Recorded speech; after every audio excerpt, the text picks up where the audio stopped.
There's a moment in nature that no scientist has ever been able to fully explain. It happens when a mother realizes her young is in danger. Something changes, not in her behavior, in her being. She becomes something else entirely. 6 of the most extraordinary mothers on this planet are about to show you what that looks like. Scientists call it maternal instinct, a hardwired biological response. But when you watch what these animals actually do, what they endure, what they sacrifice, what they refuse to accept, instinct doesn't feel like enough of a word. These are the mothers who didn't just protect their young, they moved mountains for them. In the Masai Mara, rivers swell so fast in wet season they can rise 6 feet in a single afternoon. A pride found themselves on the wrong side of one. The current was violent, full of crocodiles, and one female had a cub too small to swim. She crossed first, testing the depth, got knocked sideways, made it back. Then she crossed again, this time with her cub clamped in her jaws, chin barely above water, fighting a current that was pulling her downstream. She almost didn't make it. What the footage shows in the final seconds, the way she drops that cub on dry land and then collapses beside it, isn't triumph, it's relief. Pure animal relief. In 2011, a ranger in Amboseli National Park watched a female elephant he called Echo do something he hadn't seen in 30 years of field work. Her calf had been struck by a poacher's arrow, not fatally, but enough to slow it down. For 4 days, Echo walked at half her natural pace. She barely ate. She barely slept. She used her trunk to clean the wound 3 times a day.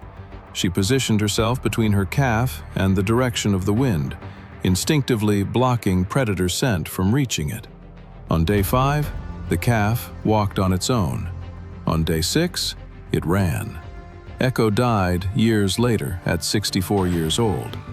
But that calf, now grown, still travels the same territory, still walks the ground her mother refused to leave.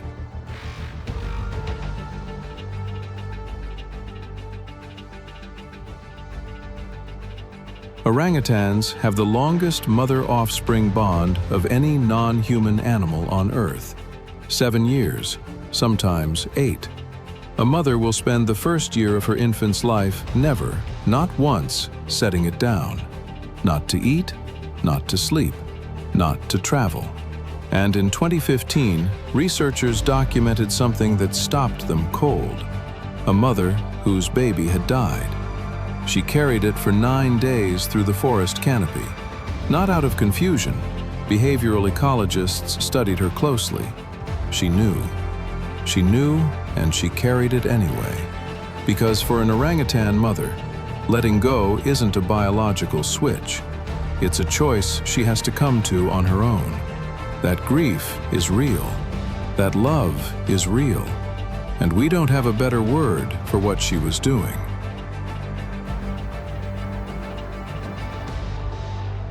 If this is the kind of story that stops you, stick around.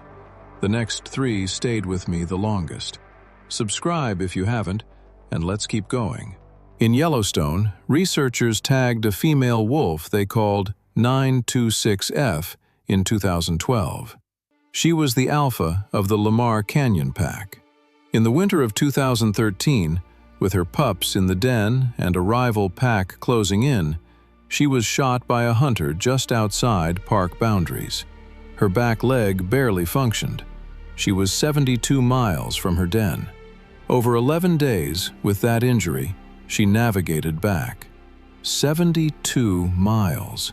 When she arrived, the pups came to her, and the pack tightened around her like a closing hand. She survived. She led that pack for 2 more years. 926F was eventually killed by a rival pack in 2015.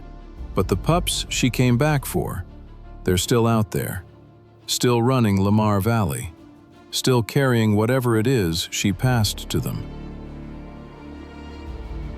In 2018, a killer whale named Tahlequah gave birth to a calf that lived for 30 minutes. What happened next became one of the most discussed events in marine biology. She carried her dead calf for 17 days, 1,000 miles. The pod slowed for her. They shared food with her. They didn't leave her. Scientists were careful with their language. They said it was consistent with grief. They said it appeared purposeful. What they couldn't explain was the 1,000 miles, or the 17 days, or why on the last day she let go and rejoined her pod in what observers described as something close to play, as if she had finished something, as if she needed those 17 days not for the calf, but for herself. Some forms of love don't end when life does. They just need time to find a new shape.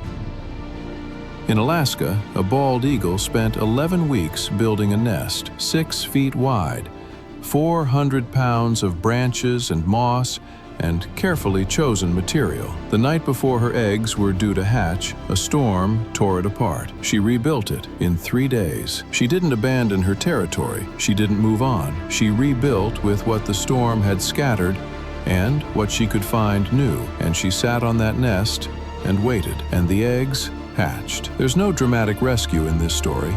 No river to cross. No miles to walk. Just a bird in the cold, choosing to begin again. Sometimes that's the whole story. Sometimes beginning again is the impossible thing. These mothers didn't know they were being watched. They didn't know their stories would be told. They just did what love required, and somehow that feels like enough. Some people try to draw a line between humans and animals. They try to put us above them. They try to say that animals don't have a soul. You can't hear these stories and still believe that's true. If one of these stayed with you, I'd love to know which one. Drop it in the comments below. I read every single one.